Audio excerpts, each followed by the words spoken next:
Oke.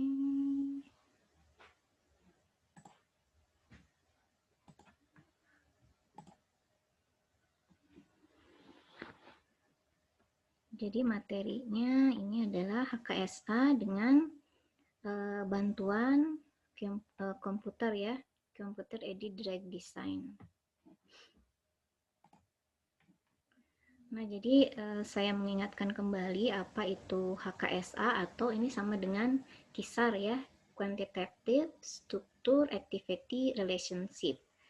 Jadi namanya hubungan kuantitatif struktur aktivitas, tentu saja ini menyatakan suatu hubungan ya. Yang dihubungkan apa? Yang dihubungkan ini adalah sifat fisikokimia suatu senyawa dengan aktivitas biologis. Jadi di sini hubungan antara sifat fisikokimia senyawa dan aktivitas biologis itu dibuat menjadi suatu persamaan matematis.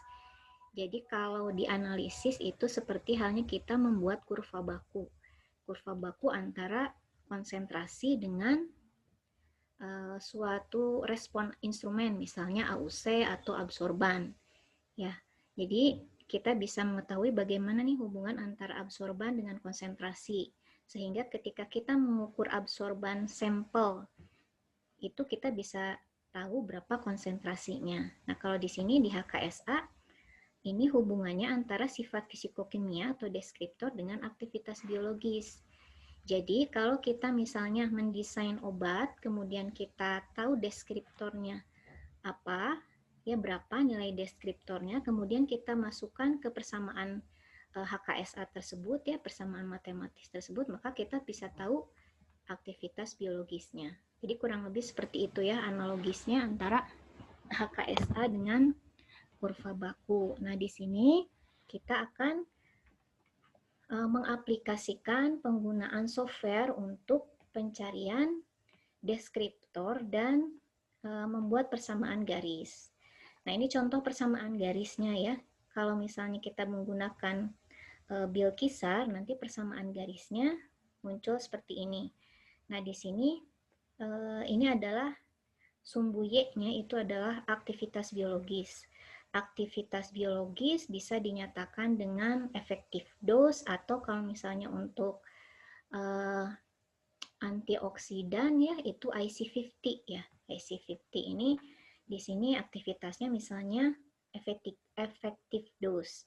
Nah, sesuai dengan persamaan Hans ya, menurut persamaan Hans, di sini aktivitas itu harus di dalam bentuk log 1 per C atau 1 per aktivitas. Ya, jadi kalau misalnya dari data percobaan kita dapat efektif dose 50, maka untuk memasukkan ke persamaan HKSA-nya ini harus di logaritma 1 per ED50-nya. Nah, kemudian nanti bil kisar itu akan mengenerate persamaan antara deskriptor dengan aktivitas ini. Nah, misalnya di sini ada persamaan ini ya. Nah, di sini deskriptor yang ada di persamaan ini ada Ki C3. Ki itu adalah muatan ya, muatan atom ya, muatan atom di atom karbon nomor 3 misalnya ya, kemudian atom karbon nomor 4 dan log P. Nah, log P ini adalah koefisien distribusi ya yang menggambarkan hidrofobisitas suatu senyawa. Nah, dari persamaan ini kita bisa menilai ya bagaimana hubungan antara masing-masing deskriptor ini terhadap aktivitasnya. Kita lihat di sini ya, muatan C3 di sini koefisiennya, ini yang namanya koefisien ya, yang di depan deskriptor ini namanya koefisien. Nah, koefisien ini menentukan seberapa besar pengaruh deskriptor tersebut terhadap aktivitas biologis. Nah, kalau semakin besar koefisiennya berarti semakin besar pula pengaruh muatan tersebut, pengaruh deskriptor tersebut terhadap aktivitas biologis. Jadi di sini muatan pada atom C nomor 3 itu memberikan sumbangsih yang paling besar terhadap aktivitas biologis. Nah, ini bisa jadi pertimbangan kita untuk mendesain molekul yang baru.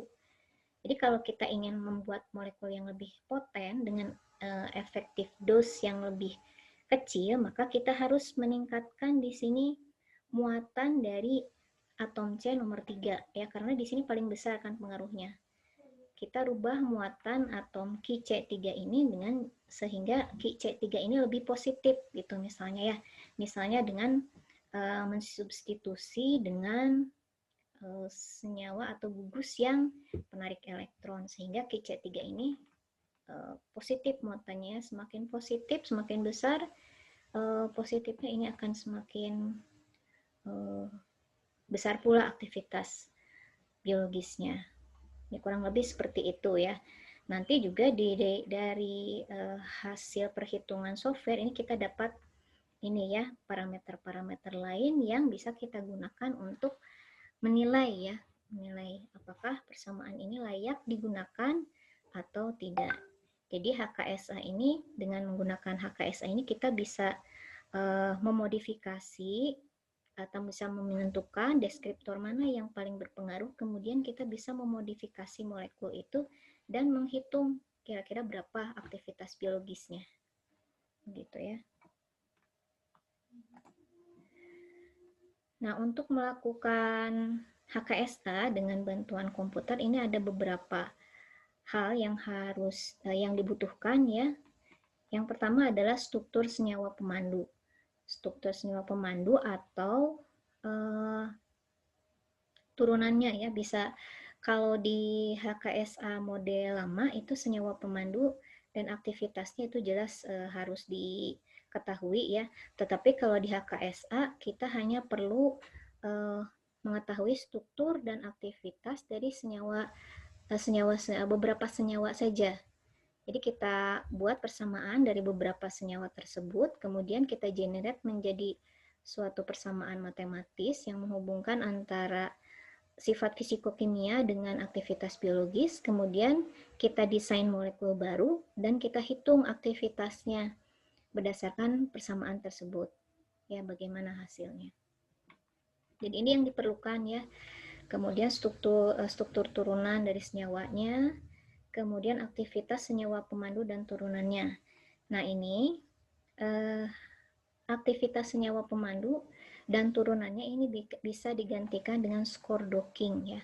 Jadi kita dockingkan, misalnya kita modifikasi dulu struktur senyawa pemandunya, kita modifikasi, kemudian kita lakukan docking, kita catat skornya. Nah, itu untuk bisa digantikan, bisa menggantikan aktivitas biologis. Nah, kemudian kita perlu software. Nah, software yang digunakan di sini adalah Hypercam dan BuildKisar. Jadi Hypercam ini digunakan untuk optimasi geometri dari senyawa ya, dan untuk mencari deskriptor. Nah, sebetulnya untuk optimasi geometri bisa juga dilakukan dengan software lain. Tetapi untuk mencari deskriptor yang paling lengkap itu adalah Hypercam. Ya, Gaussian sebetulnya bisa untuk optimasi geometri senyawa, tetapi dalam hal pencarian deskriptor itu tidak semudah kalau misalnya pakai Hypercam. Kemudian software yang lain yang digunakan adalah BuildKisar. BuildKisar ini berguna untuk mengenerate persamaan HKSA. Ya, sampai sini ada yang mau ditanyakan?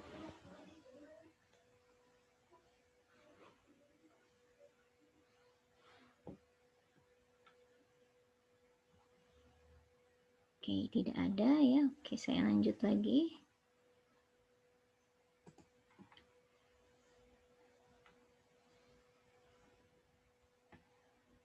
Nah, ini alur kerja atau langkah-langkah dalam melakukan HKSA menggunakan bantuan komputer ya. Yang pertama kita harus menyiapkan data deskriptor atomik senyawa induk dan turunannya. Yang dimaksud deskriptor atomik itu adalah muatan ya, muatan-muatan dari atom-atom yang menyusun senyawa. Nah, itu bisa dengan mudah dicari di Hypercam. Kemudian penyiapan deskriptor molekuler, senyawa induk dan turunannya. Deskriptor molekuler itu seperti P ya, kemudian energi hidrasi, panas pembentukan dan sebagainya. Nah, selanjutnya data deskriptor atomik dan deskriptor molekuler ini digabung, dicatat di dalam bentuk tabel di Excel ya. Selanjutnya ini bisa di-input ke software Bilkisar. Nah, di software Bilkisar ini nanti dia akan mengenerate persamaan garis yang menghubungkan antara aktivitas biologis dengan deskriptor. Ya, jadi kita hanya menginput deskriptor ya, sebanyak mungkin deskriptor, kemudian nanti Bilkisar yang menentukan deskriptor mana yang paling berpengaruh atau yang mempunyai pengaruh yang besar terhadap aktivitas biologisnya. Nah, kemudian setelah dapat persamaan garis ya, jadi software itu memberikan beberapa opsi ya. Jadi biasanya tidak satu persamaan garis yang diberikan. Ada beberapa. Nah, kita kan harus memilih ya salah satunya. Memilih salah satu persamaan garis yang paling baik, yang paling bisa dilakukan modifikasi gitu ya. Yang paling masuk akal ininya, persamaan garisnya, melalui analisis dan interpretasi data hasil kalkulasi software. Jadi di sini ada beberapa parameter yang harus kita perhatikan ya dalam menentukan persamaan garis. Nanti dijelaskan kemudian. Kemudian tentukan persamaan garis yang paling baik. Lalu pilih deskriptor yang memungkinkan untuk modifikasi. Nah, deskriptor yang paling mudah untuk dimodifikasi itu adalah muatan atom ya. Kalau muatan atom kan tinggal kita, kalau misalnya mau muatannya positif, tinggal disubstitusi dengan gugus penarik elektron. Kalau muatannya misalnya mau negatif, ya tinggal disubstitusi dengan gugus pendorong elektron. Jadi ini deskriptor yang paling mudah untuk dimodifikasi adalah muatan atom. Kemudian lakukan modifikasi struktur molekul berdasarkan tadi ya deskriptor yang paling berpengaruh, misalnya muatan.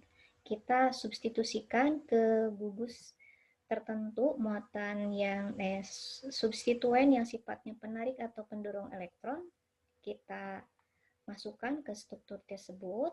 Kemudian kita tentukan deskriptor dari struktur yang sudah dimodifikasi tersebut ya. Kemudian kita hitung aktivitas biologisnya berdasarkan persamaan garis yang tadi sudah kita tentukan. Jadi berapa setelah dimasukkan substituen yang tadi sudah kita tentukan itu, berapa aktivitas biologisnya. Tentu di sini yang kita inginkan aktivitas biologisnya harus lebih tinggi dari senyawa induk. Nah, tetapi yang harus diperhatikan juga jangan terlalu tinggi aktivitasnya ya, karena aktivitas yang terlalu tinggi biasanya juga akan disertai dengan efek toksik yang tinggi juga. Jadi pilih yang sedang-sedang saja ya. Jadi di sini bukan berarti kalau misalnya pakai komputer semuanya dikerjakan oleh komputer, tidak ya. Dalam hal analisis dan interpretasi hasil, kemudian penentuan persamaan garis itu tetap kita yang menentukan ya. Jadi software hanya memberikan option ya, yang namanya juga komputer ya. Jadi dia sepinter-pinternya komputer tidak bisa menganalisis dan menginterpretasi ya, tidak fleksibel gitu ya ininya ya hasil analisisnya kalau dibandingkan dengan otak manusia. Jadi ada beberapa hal yang bisa dilakukan dengan software dan ada beberapa hal juga yang tidak bisa dilakukan dengan software.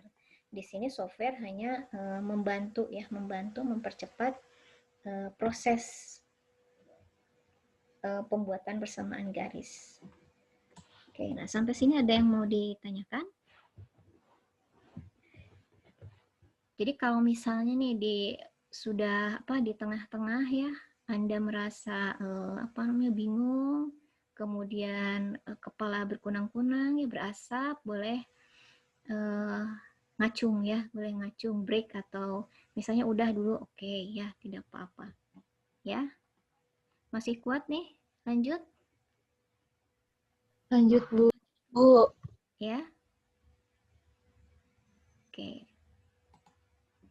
Nah, ini langkah-langkah dalam penyiapan deskriptor atomik. Nah, ini nanti dibaca aja ya. Nah, saya akan langsung ke prakteknya aja ya. Oke.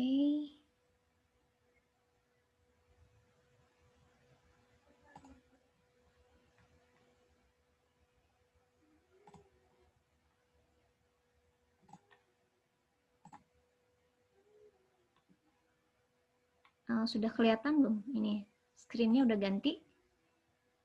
Sudah, Bu. Ya. Nah, ini contohnya ya. Contoh data yang akan kita generate persamaan HKSA-nya. Jadi di sini ada derivat isatin yang berfungsi sebagai anti kanker kolon ya. Di sini diketahui struktur turunannya ya ada 7 struktur, kemudian ini adalah aktivitas biologisnya yang dinyatakan dengan IC50 terhadap sel WIDR. Nah, jadi di sini MH1 memiliki IC50 yang paling kecil. Kalau IC50, tahu kan IC50 apa?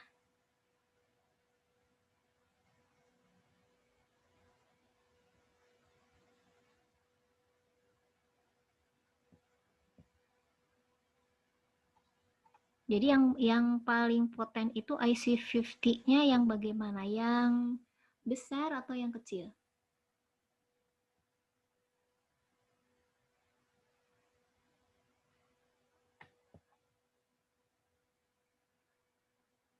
Halo guys.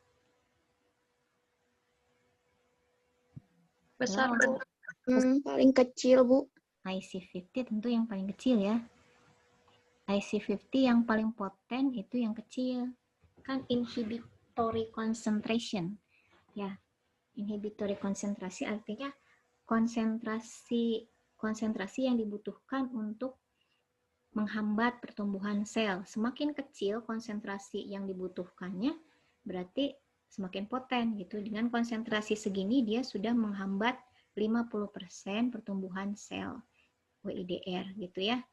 Jadi data ini yang kita perlukan untuk membuat persamaan HKSA. Nah, ini ada masternya. Ada master strukturnya ya. Nah, di sini kita lihat ketika kita menggambar di Hypercam ya, urutannya ini harus sesuai dengan master ya. Urutannya harus disesuaikan dengan master. Jadi ini di sini itu nomor 1, di sini 2, 3, dan seterusnya. Kemudian di sini ada 2 R ya, yang terikat dengan di N12 dan R yang terikat di C nomor 16. Nah, artinya apa? Artinya di sini kita hanya bisa mensubstitusi di 2 tempat ini. Gitu ya. Mengerti?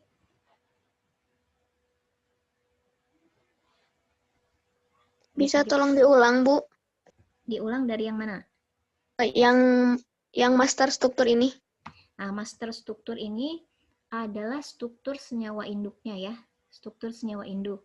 Oke. Nah, di struktur senyawa induk ini tidak semua tempat itu bisa digantikan oleh substituen. Di sini hanya 2 tempat aja yang bisa kita ganti substituennya, yaitu di N nomor 12 ya, yang ada R-nya nih. Kemudian di C nomor 16. Oke? Iya, Bu. Jadi nanti ini akan menentukan ketika kita memilih persamaan garis ya. Ya, ketika kita memilih persamaan garis, kita harus menilai kira-kira di posisi mana ya, di posisi mana di sini muatannya yang paling bisa dimodifikasi. Kalau dilihat dari struktur ini, muatan yang paling mudah untuk dimodifikasi itu adalah di C nomor 11 ya, kemudian C nomor 13, kemudian C nomor 15 dan C nomor 17. Ya, ini yang paling mudah untuk dimodifikasi. Jadi nanti kita pilih persamaan garis yang memuat deskriptor muatan di atom C nomor 15 atau di 17 atau di 11 atau di 13. Ya, kalau misalnya deskriptornya di C nomor 1 ini terlalu jauh ya dengan substituen yang bisa kita ganti. Karena di struktur 1, 2, 3 sampai 6 ini tidak ada tempat untuk modifikasi atau untuk mensubstitusi substituen. Tempat yang disediakan hanya di sini, di 16 dan 12. Ya, bisa dimengerti sampai situ? Bisa, Bu. Oke, nah sekarang kita buka hypercam-nya.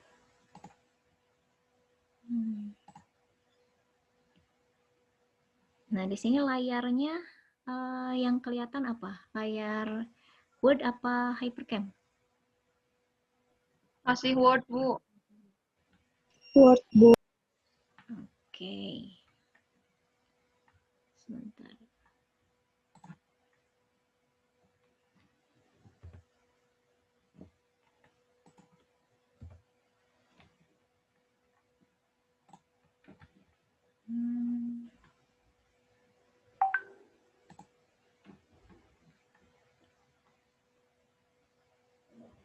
Nah, sekarang yang kelihatan apa?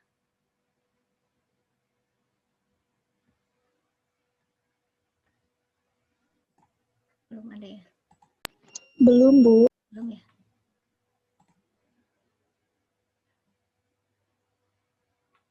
Sekarang ada kelihatan? Ada, Bu. Ada, Bu. Ya. Ini tampilan dari hypercam ya, yang ini ya. Oke. Nah, ini tampilan dari hypercam. Jadi seperti ini ya. Nah, kita gambar molekul yang master dulu ya. Jadi kita lihat strukturnya di sini.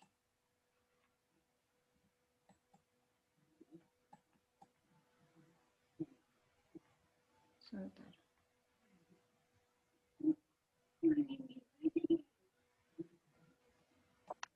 Geser. Nggak mau pindah.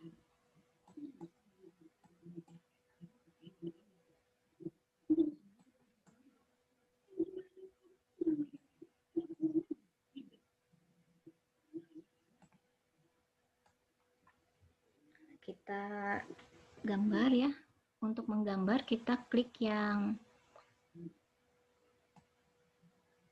ini, tombol ini. Kemudian build, kemudian kita klik default element. Nah, kita gambar sesuai dengan yang master tadi ya. Jadi nomor 1, dari yang nomor 1 kita pilih C ya. Di sini urutannya seperti ini. Nah, kemudian supaya gampang kita ganti displaynya dengan nomor atom. Label, kemudian di sini number. Nah, seperti ini. Kemudian kita gambar sesuai dengan urutan yang tadi ada di struktur masternya ya. Nah, kemudian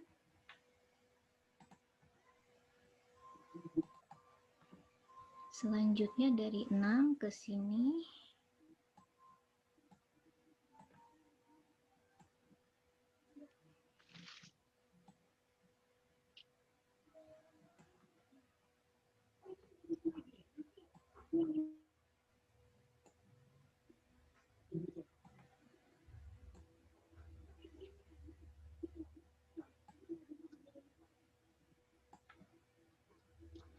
9. Lalu ini dari 7 ke 10.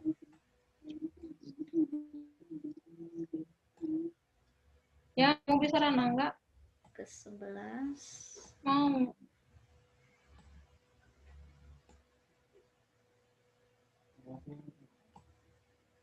Mau tapi gak bisa renang.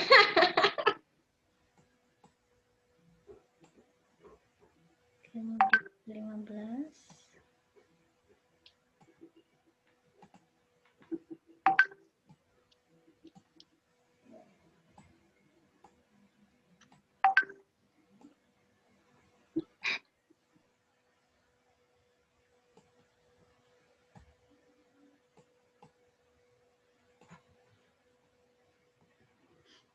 Nah, ini sudah selesai rangkanya. Nah, ini nggak apa-apa, gini dulu ya, nanti dirapihkan. Kemudian di nomor 9 ini kita ganti atom C-nya dengan atom N ya, di nomor 9 dan nomor 12. Kita klik N di sini, kita ganti. Ini sudah ganti ya dengan N, kemudian yang 12 juga. Oke.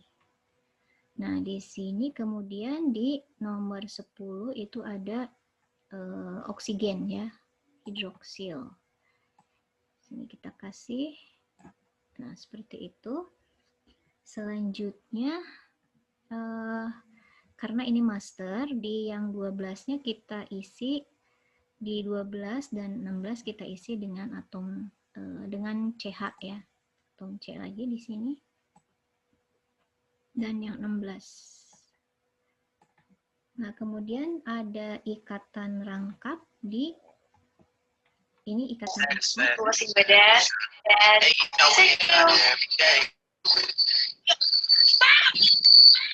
Nah, untuk membuat ikatan rangkap di cincin benjen kita klik 2 kali ya. Klik-klik. Nah, ini artinya ikatan rangkap. Kemudian ini 78 juga ikatan rangkap. Kita klik aja.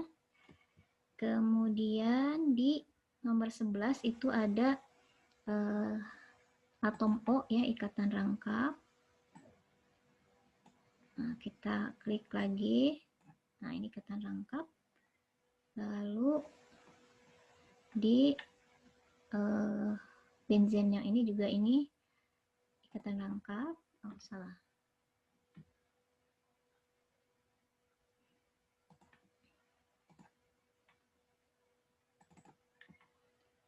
Selanjutnya ini sudah ya. Ikatan rangkapnya sudah.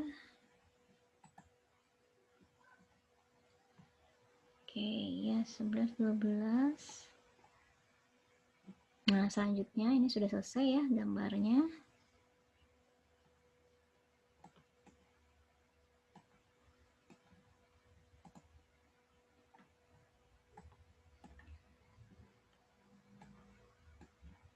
Nah, kelihatan ini?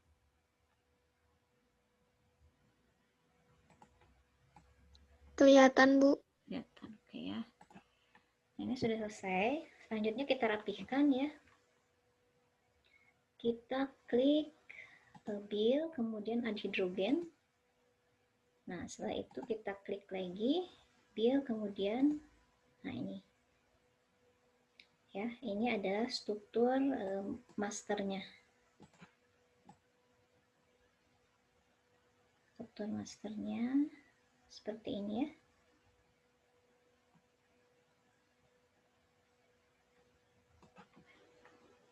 Ya, jadi dengan membuat struktur master nanti kita tinggal kalau misalnya buat turunannya kita tinggal tambahkan di RR yang tadi ya. Nah, ini kita simpan dulu ya. Struktur masternya kita simpan dulu. Kita save as sebagai master. Di sini master 2.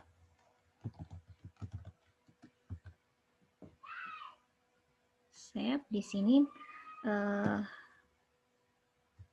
filenya dalam bentuk hint ya. Master hint, titik hint. Oke, ini sudah di save ya. Kemudian masternya sudah di save, kemudian kita gambar yang ini. Selanjutnya yang struktur turunan yang pertama. Yang ini. Ya.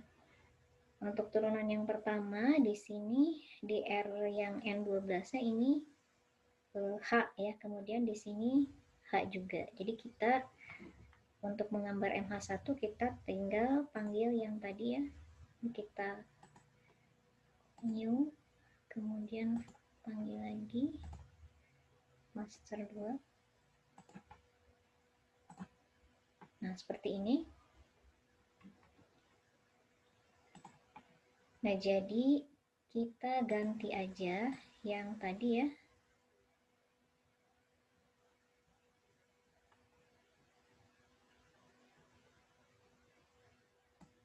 Yang nomor yang R di N nomor 12 itu kita ganti dengan H ya.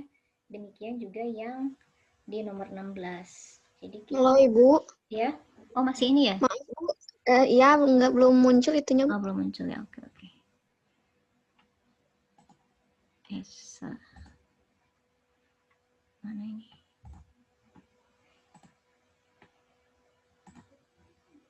Nah, tadi yang masternya, struktur master kita save ya. Kita save. Save as, kemudian di sini kasih nama file terus titik hint ya. Kemudian save. Ini sudah di save. Tadi saya save di master 2 namanya ya. Nah, selanjutnya kita ganti substituennya untuk yang MH1, substituennya itu kan ini ya. Ini. Substituennya di N itu H, di 16H. Kalau ini kelihatan? Kelihatan Bu. Iya. Jadi kita balik lagi ke sini. Kita ganti yang ini ya dengan atom H. Kalau ini kan CH3 di masternya ya. Kita balik lagi, kita klik kanan untuk menghapus. Ini juga klik kanan. Nah, selanjutnya kita tinggal tambahkan H. Nah, ini udah selesai. Ya, ini struktur dari MH1. MH1, kemudian kita save. Save as, di sini MH1 ya. Satu.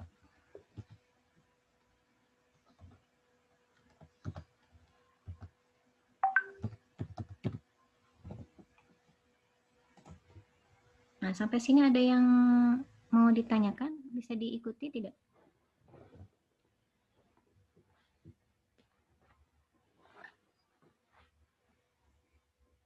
Nah, itu ya cara menggambarnya. Nah, sekarang tahap selanjutnya adalah menentukan deskriptor atomik. Nah, deskriptor atomik adalah muatan-muatan di atom-atom ini. Ya, berapa muatan di C1, di C2, C3, C4, C5, C6 dan seterusnya.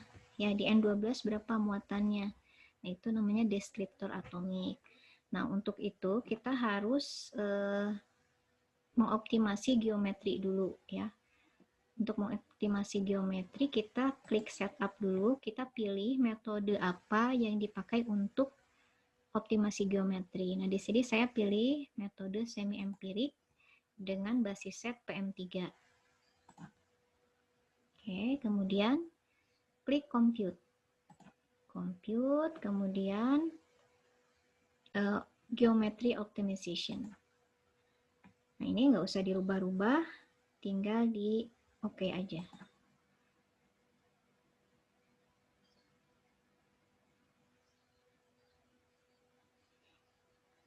Nah, di sini proses pengoptimasian geometri itu kalau sudah selesai, di sini ditandai dengan konvergennya, di sini ada yes. Kalau sudah yes berarti itu sudah selesai.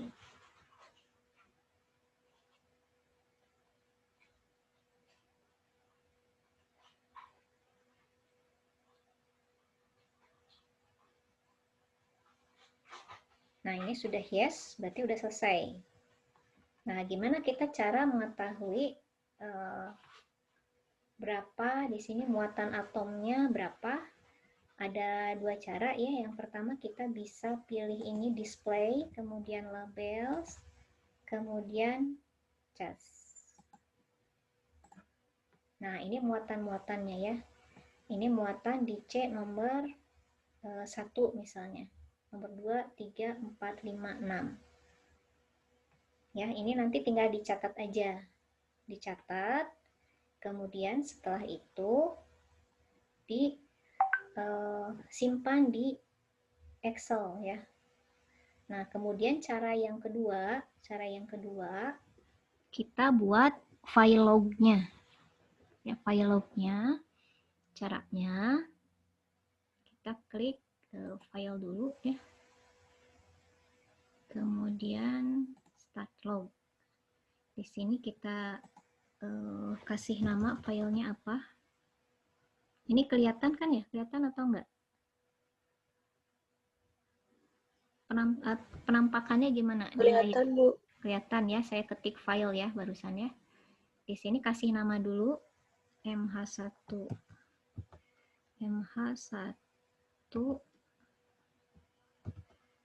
2.log.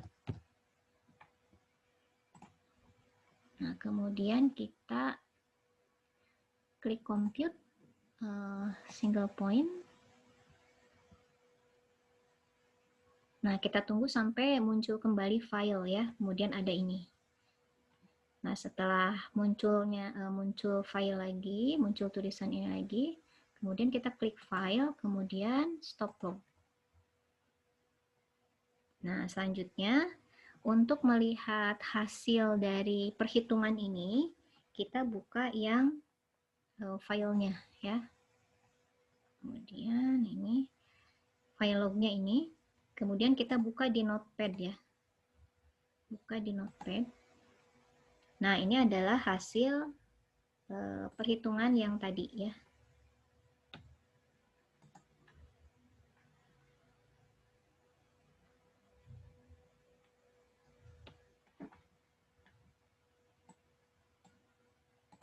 Nah, kelihatan nggak?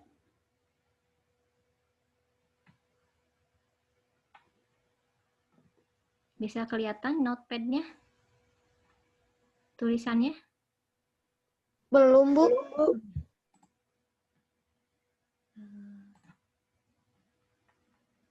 Sekarang kelihatan nggak? Belum juga? Belum, Bu. Oh, oke. Nih.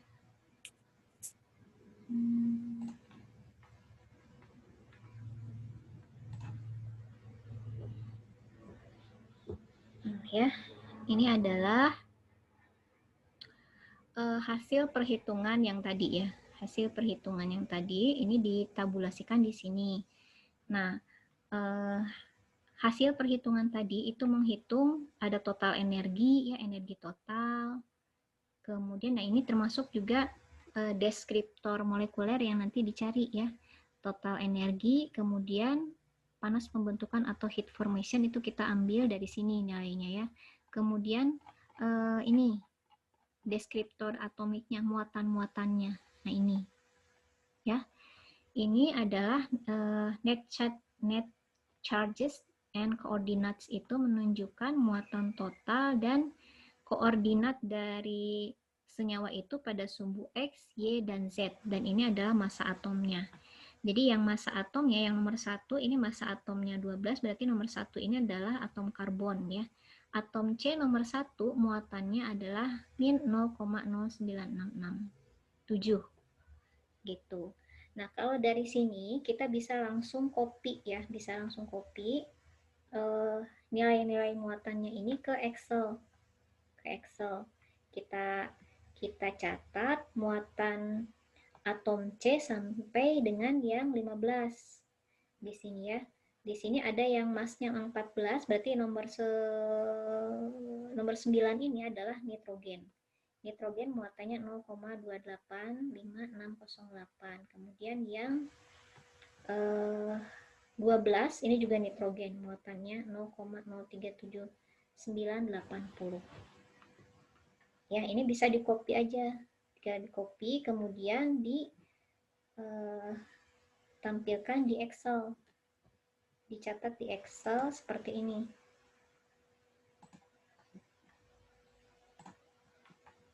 Ini kelihatan Excelnya nggak?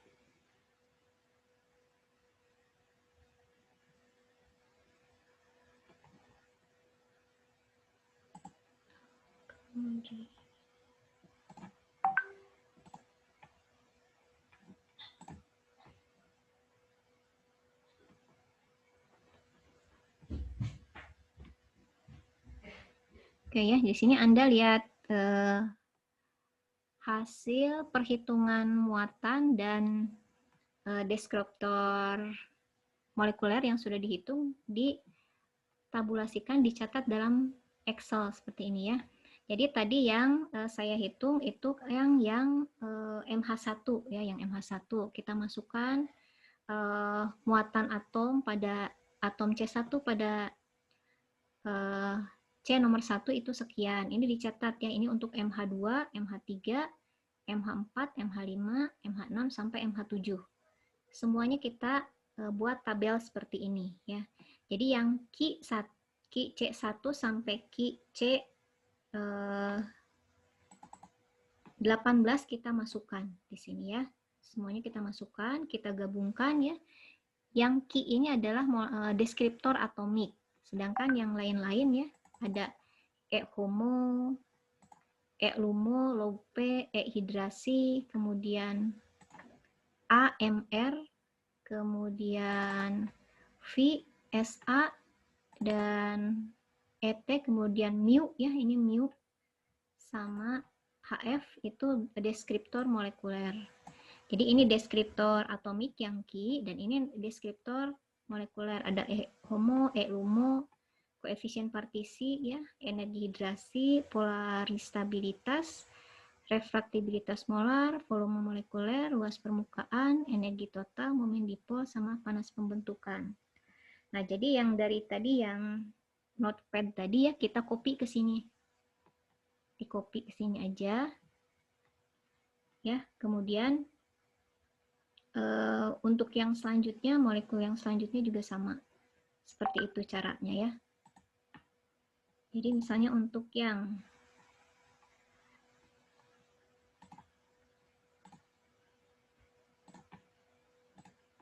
MH2, jadi kita buka master, kemudian kita ganti yang substituen di atom C nomor 16 dengan Br.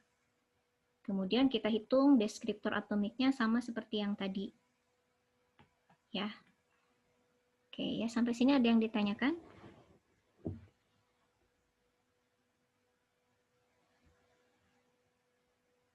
Oke, ya, tidak ada.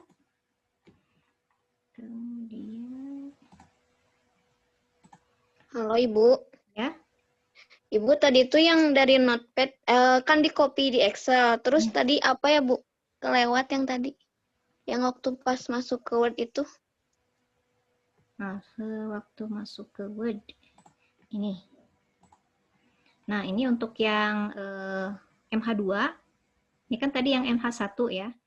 Yang MH2 juga sama caranya seperti itu ya. Jadi kita tinggal untuk yang gambar MH2 kita open yang master tadi ya, kemudian ganti substituen pada atom C nomor 16 dengan Br. Ya, ini MH2 ya.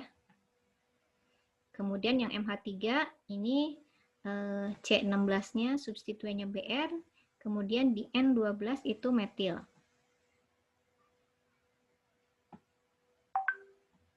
Ya, gimana? Bisa diikuti? Bisa Bu.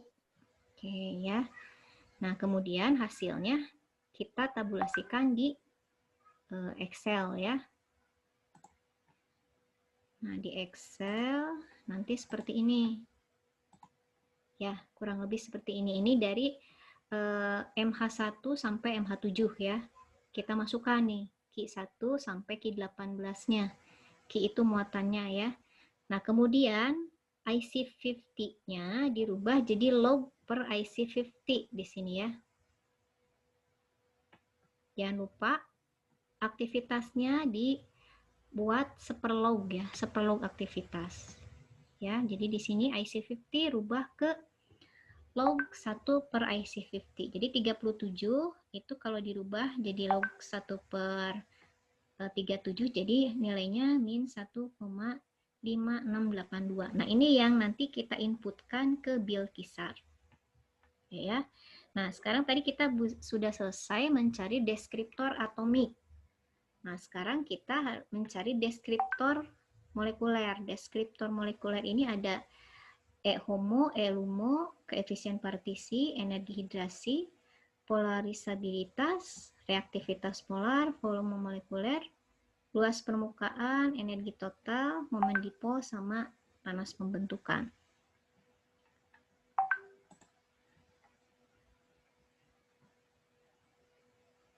Oke.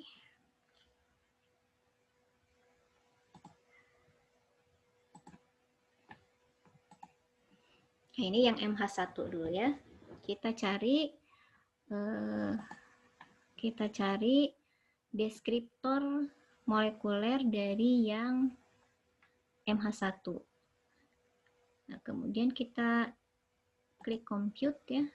Klik compute, kemudian properties. Nah, di properties ini kita bisa dapatkan total energi, kemudian momen dipol. Ya, momen dipol. Nah, kemudian ini kita catat ya. Momen dipolnya kita catat di Excel tadi, di tabel yang Excel tadi. Momen dipol sama total energi. Ya, jadi momen dipol sama total energi dicarinya di compute kemudian properties. Nah, kelihatan nggak ini?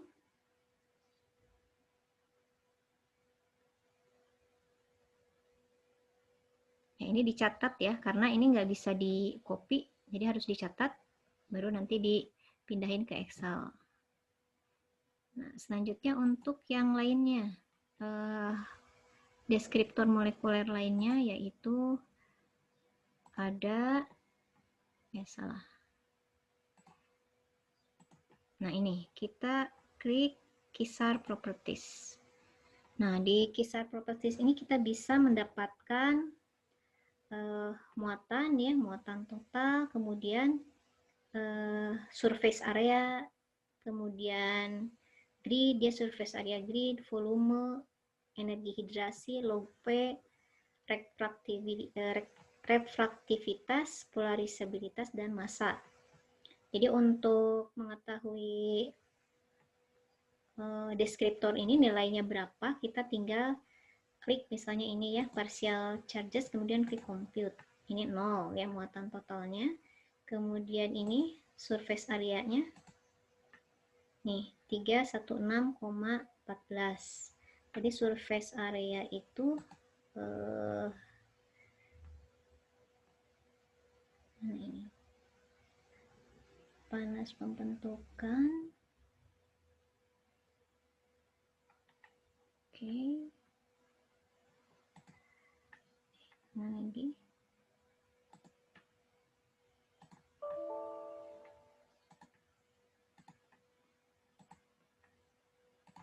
Nah, ini surface area, kemudian surface area gridnya ini, kemudian volumenya ini, energi hidrasi ini ya, kemudian log P-nya, ini log P-nya, refraktivitasnya ini, polarisabilitasnya ini,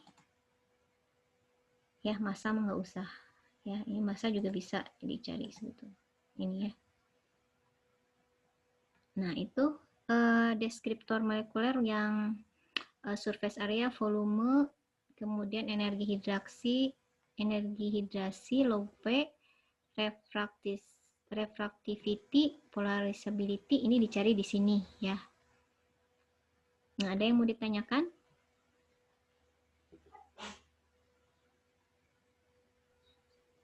Halo, Bu. Ya. Ibu tadi tuh waktu pas Ibu menjelaskan yang properties yang muatan total face area itu nggak jalan Bu screen-nya. Tadi tuh ngeklik yang mana ya Bu? Biar tahu itunya. Ini. Ini.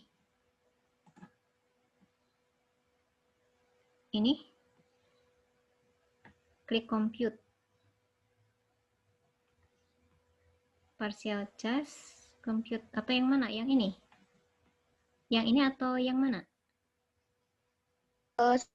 Dari yang satu-satu Bu, dari yang untuk mendapatkan muatan total, terus polarisitas dan lain-lainnya Bu.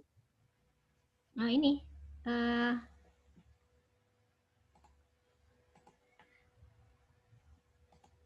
Ini kelihatan nggak ada nilainya di bawah? Oh enggak, ini ya nggak kelihatan ya. Coba saya stop share dulu. Nggak kelihatan Bu. Oh ya nggak kelihatan. Oke. Ini kelihatan? Kelihatan Bu kalau gini. Oke, kenapa ya? Oke, tadi klik ini dulu ya. Klik compute, terus pilih kisar properties.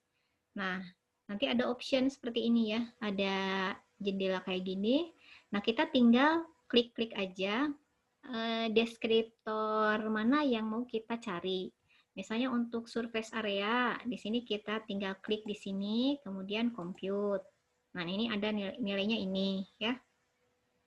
Kemudian volume, tadi kan ada ya volume, klik ini, kemudian compute. Ada di sini ya.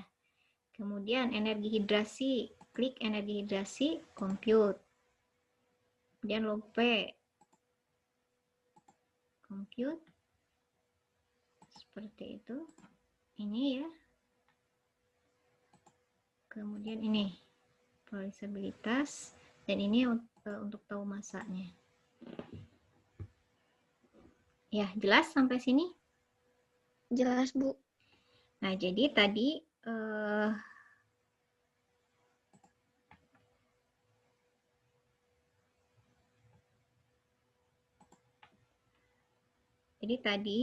deskriptor atomik yang kita harus cari ini adalah muatan sudah ya. Nah, deskriptor molekuler yang harus kita cari di sini HOMO, LUMO, koefisien partisi, energi hidrasi, polarisabilitas, kemudian refraktibilitas molar, volume molekuler, luas permukaan, dan energi total. Tadi yang koefisien partisi sampai energi total itu bisa kita dapatkan ya. Koefisien partisi, energi hidrasi, polarisabilitas, refraktisivitas molar, volume, dan luas permukaan itu kita cari di kisar properties. Sedangkan di sini energi total dengan momen dipol ya. Momen dipol, kemudian energi total dan momen dipol itu kita cari di properties. Kemudian panas pembentukan HF itu dicari di log file. Log file tadi hasil perhitungan. Di notepad ya, ini panas pembentukan. Kalau momen dipol itu di compute, terus kemudian kita klik properties. Ya, saya ulangi lagi ya, takutnya nggak kelihatan. Nah, ini kelihatan nggak saya ini? Saya ngeklik compute. Kalau di Nanda masih di Word Bu. Masih Screen-nya. Oh. Sorry.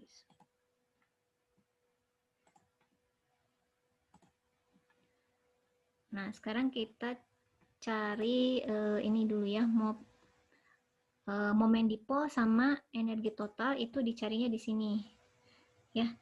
Di sini ada kisar properties, ada properties. Nah, kisar properties tadi untuk mencari polarisabilitas, volume, ya, kemudian log P, kemudian refractivity, yaitu dicarinya di sini kisar properties. Nah, di properties ini kita bisa mencari ini momen dipol sama energi total. Kalau ini kelihatan? Kelihatan, Bu. Ya, jadi kalau energi total sama momen dipol di sini dicarinya ya. Kemudian untuk yang tadi panas pembentukan ya, panas pembentukan itu dicarinya di notepad. Di notepad dari file log ya. Tadi kan kita sudah buat file lognya ya. Nah, itu kita pakai untuk mencari ini. Untuk mencari apa namanya?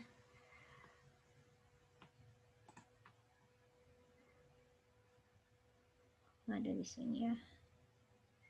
Notepad-nya tidak kelihatan.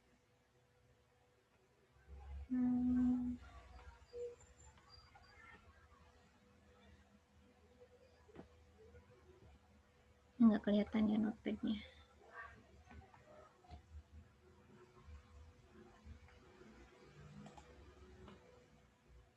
Dicari di file log-nya yang notepad tadi ya. Nah, ini kelihatan nggak?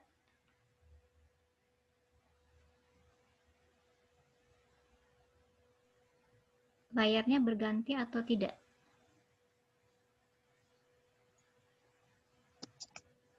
Atau masih tetap hypercam? Masih tetap hypercam, Bu. Masih tetap hypercam. Bisa ya. Sebentar.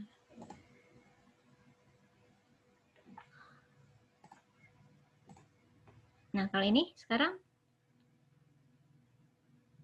Udah ganti. Udah ganti, Bu.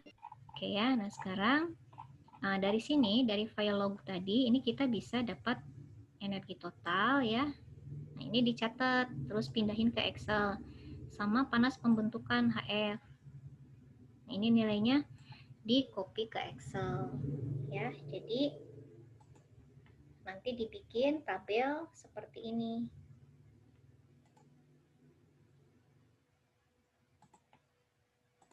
Nah, dibikin tabel kayak gini ya nanti.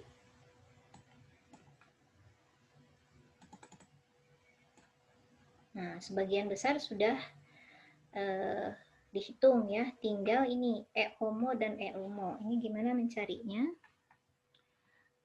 Dan kita cari E-HOMO dan E-LUMO-nya ya.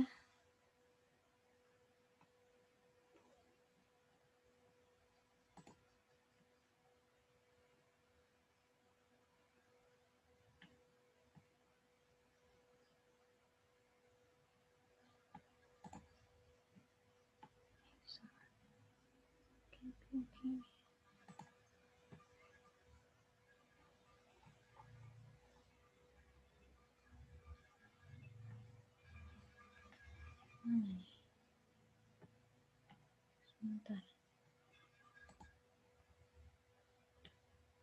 Ini kelihatan? Kelihatan, Bu. Ini layar hypercam-nya ya. Sekarang kita akan cari E-HOMO dan E-LUMO-nya.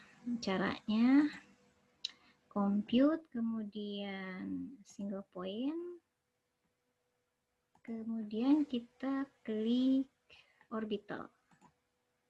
Nah, ya, kelihatan di sini nggak? Kelihatan. Nah, kan ada garis-garisnya gini ya. Kemudian kita lihat ininya nih. Nilai di bawah LUMO, HOMO, sama number. Nih, kalau ininya 0, itu di sini energinya adalah E-HOMO. E-HOMO ya. Ini E-HOMO. Kemudian kalau misalnya mencari E-LUMO, ininya nggak usah dirubah-rubah ya, nggak usah diklik di sini, biarin aja kayak gini. Cuman ininya harus kita scroll supaya ininya yang nolnya itu keganti ke -1. Kita scroll ini sampai -1 dia dapatnya. Sampai di sini -1 ya, ini terlalu jauh.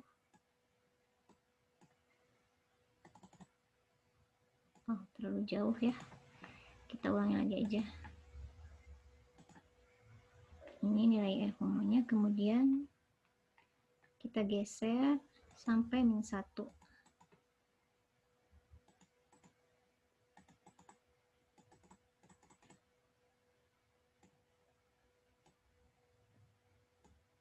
Nah, ini -1 ya. Nah, -1 ini adalah nilai lumoknya. Kalau ininya -1, ini nilai lumoknya. Kalau ininya 0, ini itu adalah homo ya. Kalau ininya -1, ini lumo. Nah, ini dicatat di tabel Excel tadi yang dibuat. Ya. Jelas sampai sini?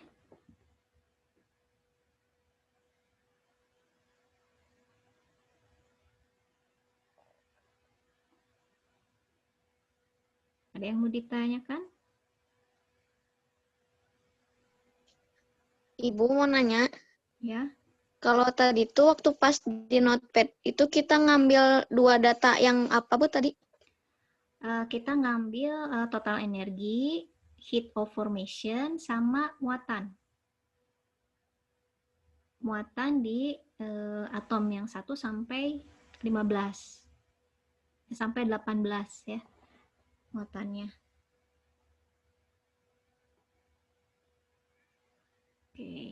Oke, kita ulang, kita lihat dulu yang notepad-nya ya. Ini sudah ngerti yang ini? Cara mencari E lumo dan E homo? E-nya itu yang energi itu ya Bu ya? Ini yang energi, ya. Oh ya. Ya, kalau energi di sininya -1, energinya berarti energi lumo. Kalau ininya 0, itu energinya berarti energi homo. Tapi si titiknya tetap di homo yang nggak dirubah-rubah Bu. Iya, titiknya tetap di homo. Yang dirubah ininya aja.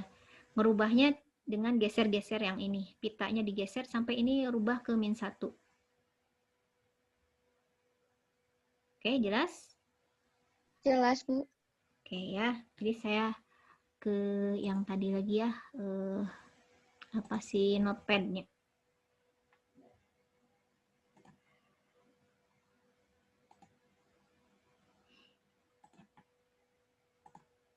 Jadi di notepad itu yang diambil tadi ini ya, heat formation, total energi, sama ini muatan. Nah, ini muatannya ya. Yang kita ambil sampai yang 18. Ini 18 ya. Yang sampai 18 kita ambil yang ini, yang satu itu nggak usah, itu hidrogennya ya. Muatan hidrogennya yang kita ambil yang dari 1 sampai 18 ya. Nah, ini nilai muatannya, ini nomor atomnya ya, nomor urut atomnya, ini muatannya kayak ini. Begitu. Ya, jadi ini yang kita perhatikan dari sini ya, dari tabel net charges and coordinate yang diperhatikan hanya atom sama charge-nya aja. Ini X, Y, Z itu menentukan posisinya ya, posisi koordinatnya dia di dimensi itu ya. Di koordinat itu posisinya seperti apa. Jadi di sini yang kita ambil yang ini, atom sama charge aja. Kemudian ini kita tabulasikan di Excel ya, buat di Excel. Di Excel. Jadi nanti hasilnya seperti ini. Ya. Hasilnya seperti ini. Kita buat tabel ya, dari log IC50, kemudian C1 sampai 18 ya. Ini deskriptor atomik, kemudian E homo sampai HF itu adalah deskriptor molekuler. Nah, sampai sini ada yang mau ditanyakan?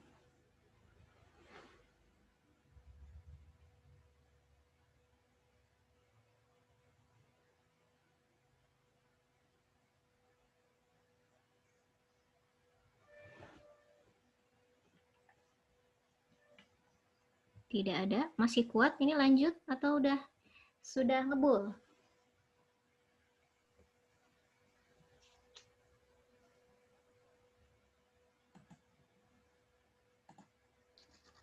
Ibu mau nanya, Bu.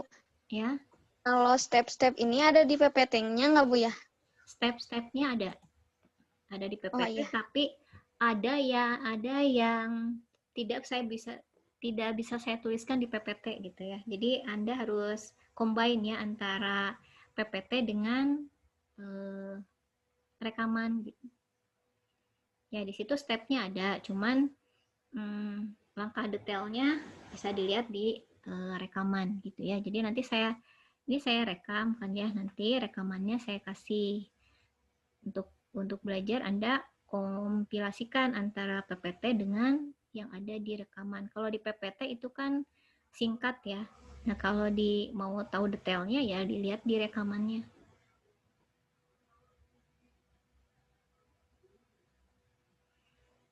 Oke, gimana? Iya, Bu. Jadi nanti rekamannya dikasih ya, Bu ya? Ya, dikasih rekamannya. Iya, Bu. Makasih, Bu. Oke, selanjutnya masih pada kuat nggak nih? Sudah ada asap belum di kepalanya? Ibu mau izin bertanya, Bu. Ya, silahkan. Masih belum paham yang itu dapat data yang C1 sampai QC18 itu dari mana ya, Bu? Dari sini Dapat nilai-nilainya itu. nilainya. Oke ya, kita balik ke sini. Nah, ini key-nya ya. Key itu muatan ya. Muatan atom di yang ada di sini, muatan atom yang ada di sini. Kita bisa dapat dari sini. Cuman ini kan ini ya, nomornya nggak jelas ini tuh yang mana, ini nomor 1 apa nomor berapa gitu ya. Nah, untuk bisa tahu sebetulnya sama aja ya nilainya, bisa dari sini atau dari file notepad-nya.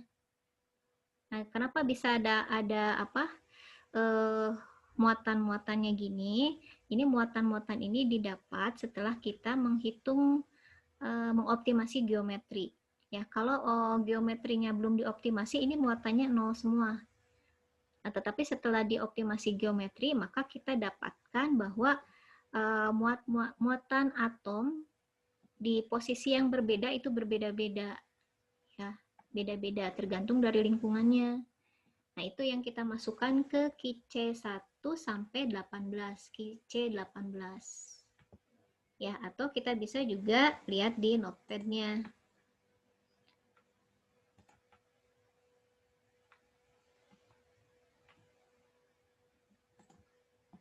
Kita lihat di notepad.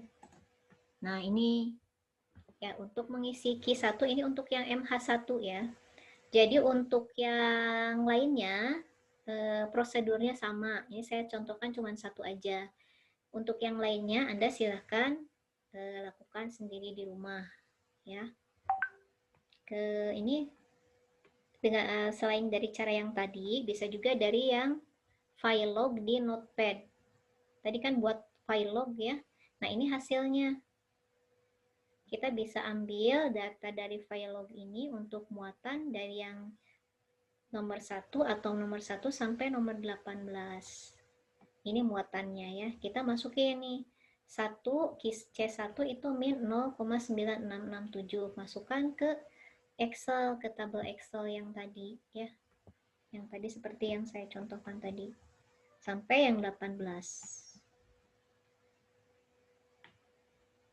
Nah, sebetulnya di sini bisa ketahuan juga ya kalau yang nomor 1 itu atom C, nomor 2 atom C ya. Kemudian di sini nomor 9 atom N. Ini bisa kelihatan dari masanya. Yang masanya 14 kan nitrogen ya.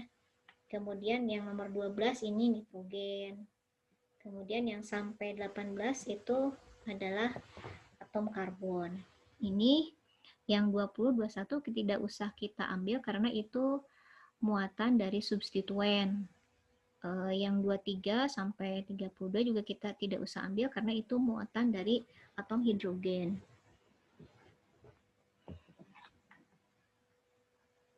Ya, jelas?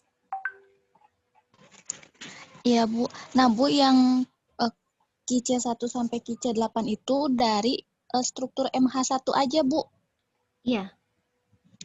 MH1 ini, terus MH2 nanti beda lagi ya. Jadi masing-masing struktur itu beda-beda ininya. Gini, jadi mana ya?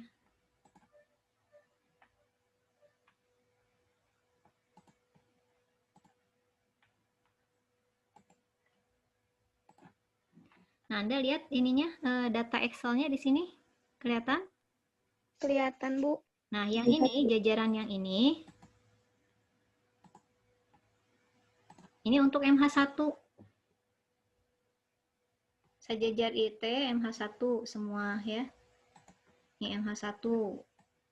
Terus kita bikin juga idem dengan MH1, caranya ya, ini MH2.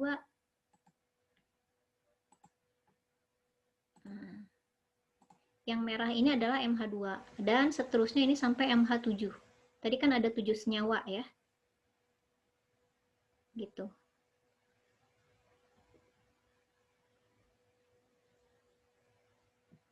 Bagaimana? Bisa dimengerti? Iya, Bu, udah. Makasih, Bu. Ya, oke ya. Ada lagi yang mau ditanyakan? Ibu mau nanya lagi, Bu. Ya. Tadi yang IC50 tuh dari mana ya, Bu ya? Nah, IC50 itu didapatnya dari hasil percobaan. Ya, jadi bedanya HKSA dengan docking, kalau docking itu kan pure menggunakan software. Kalau HKSA itu kita perlu melakukan percobaan untuk menentukan aktivitas biologisnya.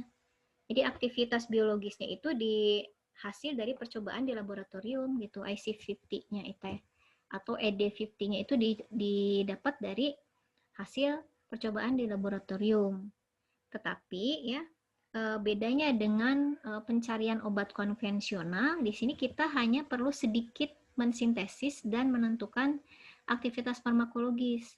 Kalau konvensional kan kita harus banyak ya, ribuan. Tapi kita dengan HKSA ini bisa dipersempit gitu. Jadi dengan hanya mensintesis 7 atau 10 saja, itu kita sudah bisa menentukan hubungan antara ini apa namanya, struktur dengan aktivitas ya, melalui deskriptor-deskriptornya.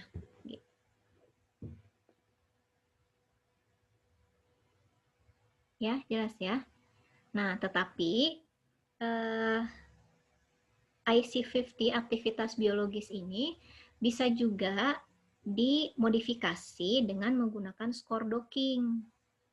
Ya, jadi kita tidak usah menentukan ini berapa IC50-nya, berapa ED50-nya. Jadi kita tinggal misalnya dapat punya satu senyawa induk, kemudian kita modifikasi ini ya, modifikasi dengan komputer gitu ya, strukturnya di gugus tertentu kita ganti dengan berbagai substituen. Kemudian kita dockingkan dengan suatu reseptor misalnya, dapatkan skor docking. Nah, itu bisa kita gunakan untuk menggantikan IC50 atau ED50. Begitu. Ya, jelas. Kalau IC50 yang di Excel itu dari mana, Bu? Tadi kan ada tabel itu. Itu hasil percobaan.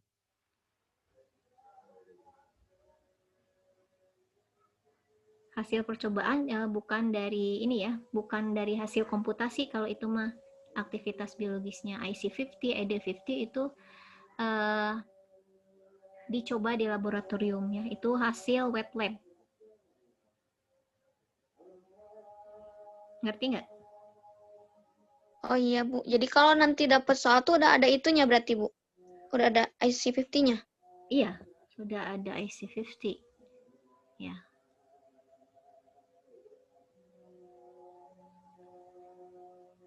Begitu. Ya, sejauh ini gimana? Bisa dipahami?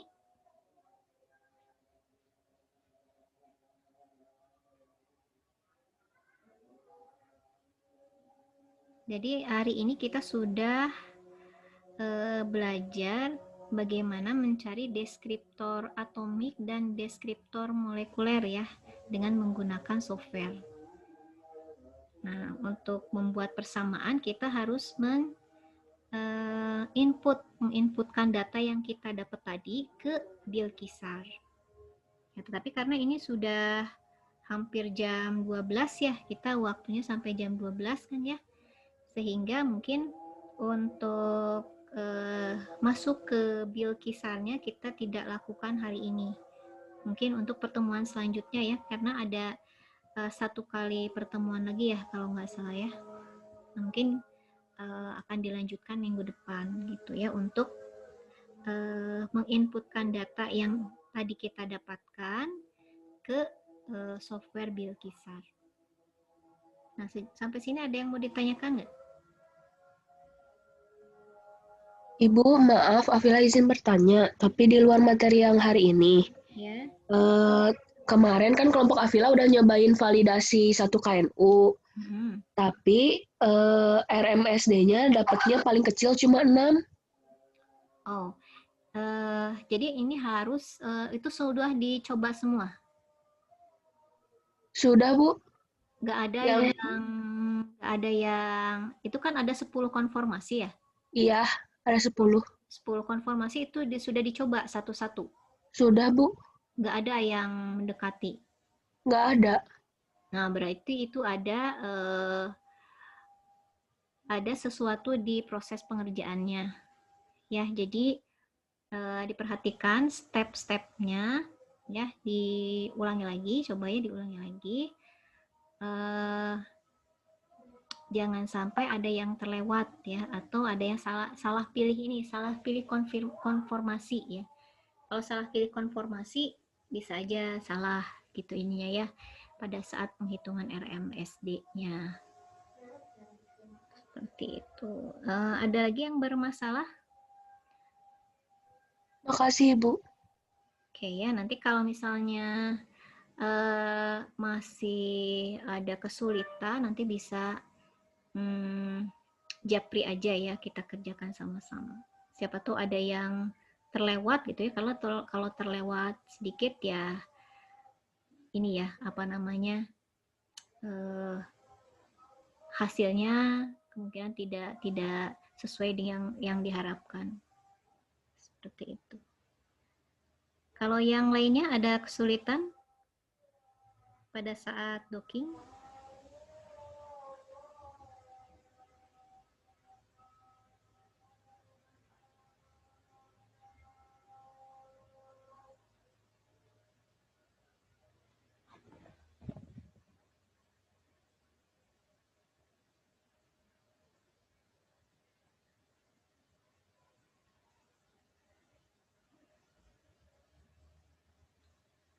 Oke, kalau tidak ada, Kalau Bu, ya gimana? Ibu mau nanya, kalau docking itu harus sampai NMRSD emang ya Bu ya?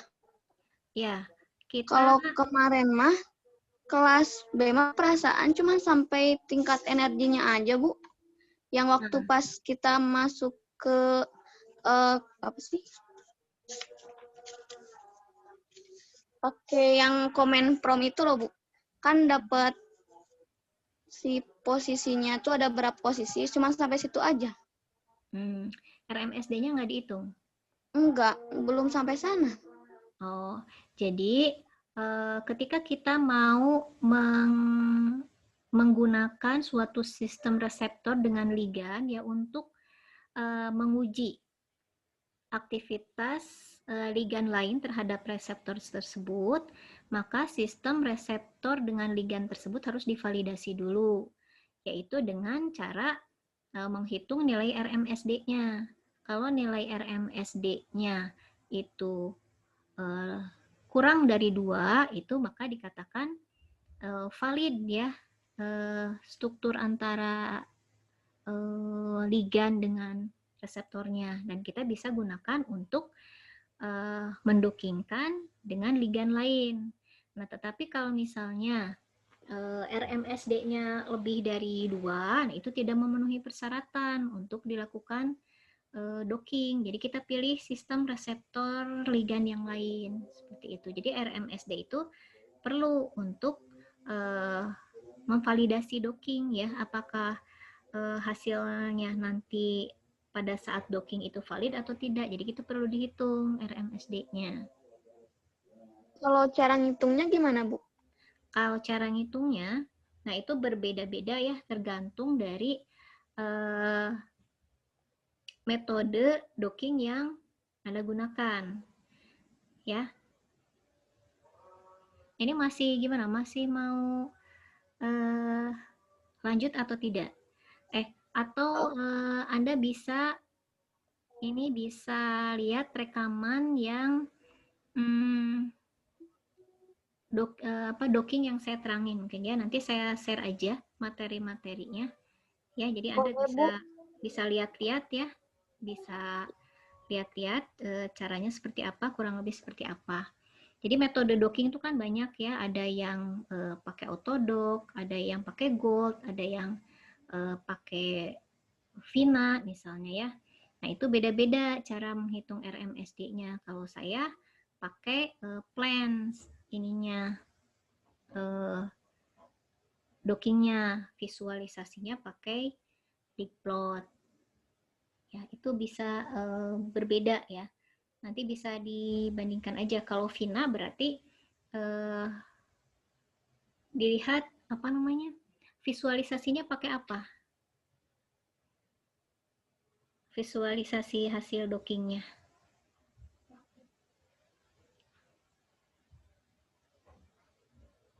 Pakai apa? Discovery Studio atau apa?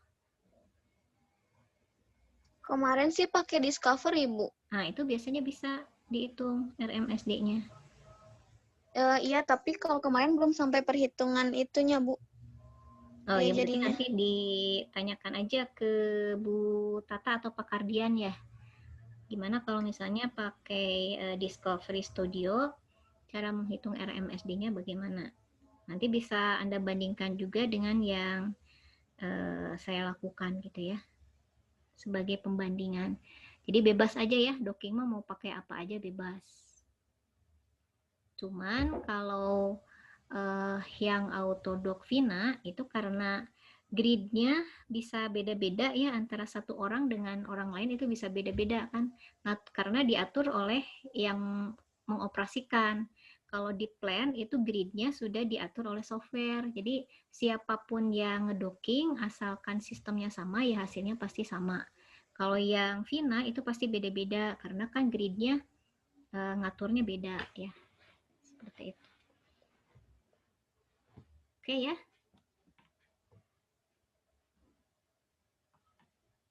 Bagaimana? Ada yang mau ditanyakan lagi? Jadi nanti materinya saya share ya, Anda bisa baca-baca ya, bisa bandingkan bagaimana hasilnya, itu bebas-bebas aja ya, mau pilih yang mana.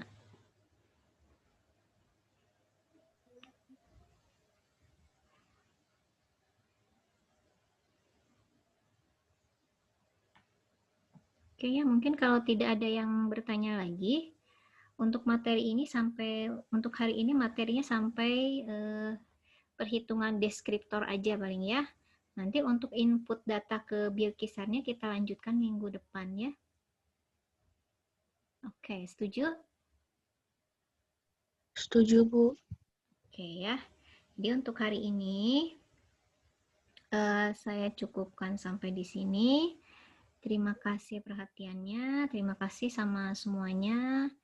Terima kasih Pak Sony dan kawan-kawan, Bu Yunita juga ya yang sudah mendampingi proses perkuliahan hari ini. Semoga apa yang saya sampaikan ini bisa bermanfaat ya untuk Anda semua. Terima kasih, selamat siang. Wassalamualaikum warahmatullahi wabarakatuh. Waalaikumsalam. Waalaikumsalam warahmatullahi wabarakatuh. Terima kasih, Bu. Ya, sama-sama.